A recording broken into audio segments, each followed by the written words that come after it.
চাল মাপার সময় বলুন রাম লক্ষণ সীতা। রাম লক্ষণ সীতা বলার পর আপনি যতটা চাল মাপবেন মাপের মতো চাল নিয়ে নেবেন। এবার হাঁড়িতে যখন চাল দেবেন তখন বলবেন অন্নপূর্ণে অন্নপূর্ণা শিবেইজ পার্বতী। এই মন্ত্রটি বলে যদি আপনি রান্না করেন তাহলে সেই খাবার খেয়ে না কারো পেট খারাপ হবে, না শরীরে কারো রোগ হবে।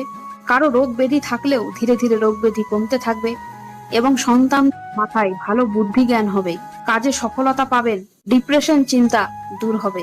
কারণ হিন্দিতে বলা হয় জৈসে অন্ন ऐसे মন, মানে যেরকম অন্ন খাবেন সেই রকম আপনার মন তৈরি হবে। তাই খারাপ মানুষের হাতে, হিংসে মানুষের হাতে কখনোই খাবার খেতে নেই। বা কেউ অনেক পাপ করছে আর খাওয়ার আয়োজন করেছে, আপনাকে নিমন্ত্রণ করেছে, আপনি সেই বাড়িতে খেতে যাবেন না। কারণ পাপী মানুষের হাতে অন্ন খেলে পাপের আহার গ্রহণ করা হয়, ফলে আমাদের পুণ্য নষ্ট হয়ে যায়। এই জন্য পাপী